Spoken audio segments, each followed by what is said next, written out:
Right, the final is here. Australia versus Belgium, the two absolute favourites. And two teams that have had their fair share of scares throughout this tournament. Two teams that offensively are unmatched. Two teams that, in terms of individual quality, are pretty even. And two teams where the coaching staff is excellent. They have an excellent knowledge of each other. And yet,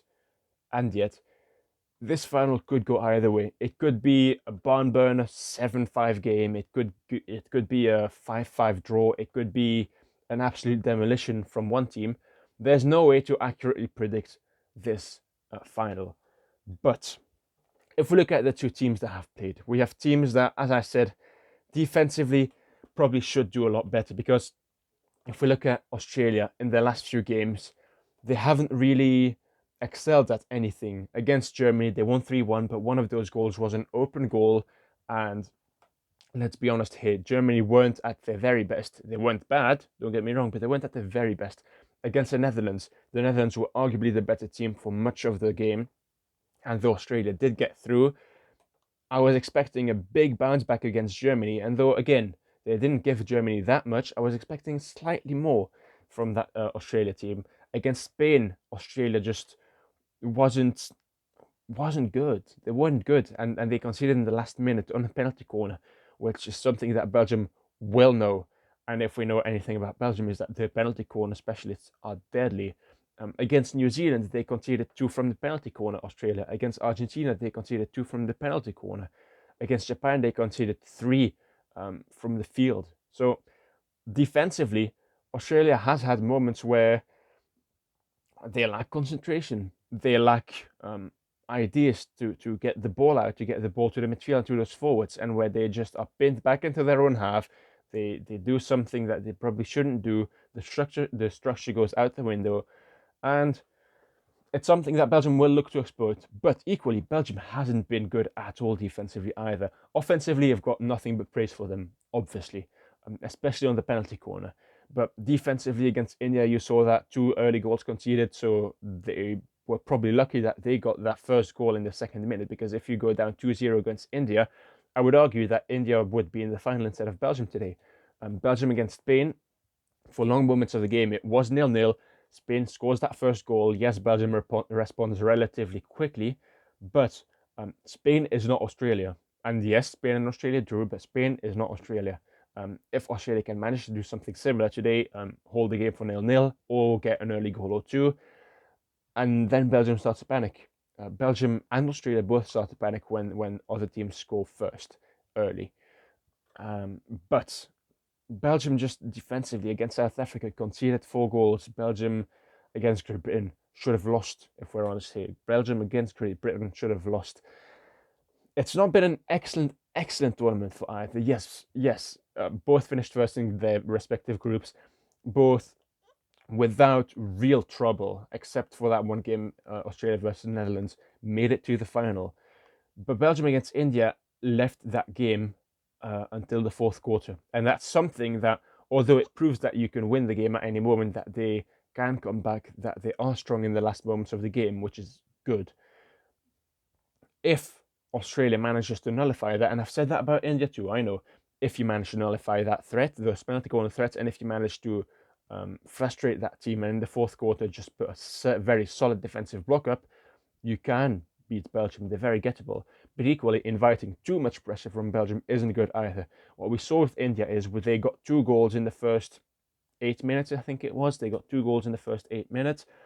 And then from there on out, yes, they tried to attack, but they invited too much pressure. And so Belgium got the equalizer. Belgium went ahead, and then so on and so forth. Australia cannot afford to do that. We have seen against Japan that invite the pressure and you can punish them. We have seen against Argentina, we have seen against the Netherlands, invite the pressure and they are not able to deal with it necessarily. Now, if we look at the top scorers, if we look at individual players, I would argue that the front line for Australia, so guys like Govers, guys like Brand, guys like Wickham, are arguably better than Belgium's. Yes, I know Tom Bowen, I know Tom Abriels, those guys are excellent. But I would argue the forwards for Australia are more talented, maybe, but not necessarily. Maybe equally talented, but they just find the net more often. They're better at finding the net from the field. And the midfield, I would argue, is better for Belgium, although it's fairly even. I would argue that the edge goes to Belgium with guys like Gunyar, guys like Doorman, whose vision is unmatched. Guys like Van Doren, who I know is a defender, but often comes up into the midfield to help distribute the ball, guys like Renier. And then defensively, I would say it's fairly equal. It's strange to say because Belgium obviously has someone like Arthur Van Doren, but Australia has someone like Ockenden. Um, it is. Does it come down to the goalkeeping? Does it come down to Charter against Van Asch? Because if it does, I would argue Van Asch is probably the better goalkeeper. But equally, we have seen that both keepers are beatable. Um, Belgium will look to play for the penalty corners. Australia will look to play for that field goal. Because if we look at how the teams play, Australia is a team that likes to have much space, that likes to play with speed, not necessarily on the counter, but just like playing a quick game. They enjoy lots of space. They're not worried of going to the back line if they need to. They're not scared of attacking via the center of the D. And Belgium is a team that will look for penalty corners because the way Australia plays, as I said, that quick pace, that space is to score from the field, is to get opportunities from the field, draw out defenders, draw out opponents, and then have a player or two in the D to which the ball can go to, a quick control, and an easy finish. We saw that with Tim Brandt's goal against the Netherlands. I think it was Tim Brandt. That second goal where Australia drew out defenders. Tim Brandt was standing completely unmarked at the penalty stroke dot, got the ball, easy goal. And Belgium is the complete opposite of that. Belgium, we saw against India, they actively look for those penalty corners. So I've said in the preview for the semi-final, if India can make sure that Belgium doesn't get those penalty corners, they've got a great chance. They couldn't. Belgium got 14 penalty corners. Is that something that Australia can do? Yes, but Australia cannot just invite the pressure, as I've said, and Australia cannot keep hoping that no penalty corners goals will go in. If we look at the individual stats, Alexander Hendricks is head and shoulders above the rest in terms of goals scored. He'll finish the competition as top scorer no matter what happens today. 14 goals followed by Blake Govers, who has 7. But if we look further, Hendricks has 14 goals, and the next top scorers for Belgium on 3 goals are Boon, Charlier, Domen, and Gunyar. After that, on 2 goals, it is Briels and Dokier. And that's it. Well, you've got guys on 1 goal, but I'm not counting those.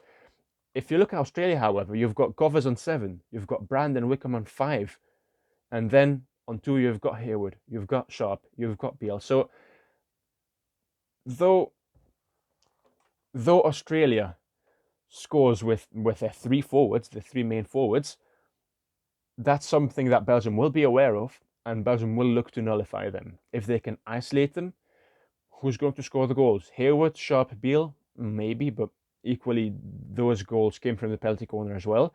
Sharp is a very, very good player, but one of those goals came from an open net. Beale is an excellent player, but he's not hard to isolate, I would argue, with the quality that Belgium have.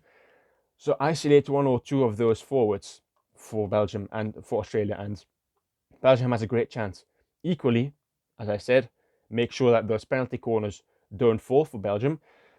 And then you're relying on guys who've scored 3 goals, guys who've had injuries recently, guys who've needed a day off in terms of rest at these Olympics. Guys like Boden, guys like Gunyar, who aren't the players that they used to be. Charlier isn't the player he used to be. Neither is Domen. Yes, they're still incredibly talented and they are rightfully in this Belgium squad, but they aren't the players that they used to be. And neither is Briels, neither is Dokier. You can isolate those guys as well. You can single them out and hope that, or not hope, but you can single them out and put a guy on them, man mark them, and ensure that they don't get a shot off. Both teams have, let's say, both these teams aren't the teams that they used to be. Belgium in 2016, I would argue, was stronger. Belgium in 2018 was stronger. Australia was obviously stronger in years past with guys like Cirello, guys like Kieran Govers, like Dwyer. That's not a knock on anyone playing now.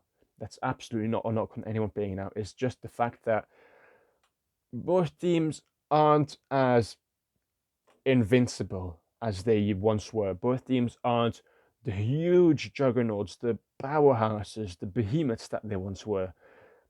So it'll be a close game, I think.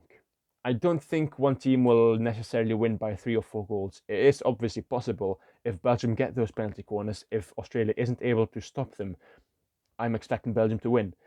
But if Belgium finds itself in a situation of bother where Australia maybe gets an early goal, maybe two, and then they are able to counter, not necessarily put a defensive blocker, but able to counter, I will give the edge to Australia in that instance. So my heart tells me Australia. My head tells me Belgium, simply because of those penalty corners. But I do think there will be that one game for Belgium where things perhaps don't go their way in terms of how they want to play. I'm not saying it will be down to the umpiring. I'm not saying anything like that. It could just be an excellent game plan from Australia. But I think that they still have that one game to come where things just don't go their way. Perhaps it's an off day for them. Um, the, perhaps Australia is just too good. Yes, Belgium will play with a chip on their shoulders. I know they are silver medalists from 5 years ago. They will want that gold this time around. But equally, doubt might start to creep in if it takes too long. Doubt might start to creep in. I'm going to go with Australia. I know it's very risky. It's a 50-50. Equally, just like I said with Belgium, India, it's a 50-50. It came down to the fourth quarter and Belgium was just stronger. This time, I think it won't necessarily come down to a certain quarter where it's equal game until the fourth. But I'm going to go with Australia simply because I think the strengths that they have, the goals can come from anyone, from the field especially, but they are as well, they are dangerous on the penalty corner as well, whereas Belgium really relies on that penalty corner. I'm going to go with Australia simply because of that. So if you've enjoyed this video, please consider liking the video, please consider subscribing to the channel. I hope you all have a lot of fun watching this final. I've been waiting 5 years for it. It's finally here. Enjoy it. Thank you very, very much for watching. I will make a review of the final. I don't know if I'll make a preview of the bronze medal game. Maybe. I'll think if I have some time later. Thank you very much for watching, and I'll talk to you later.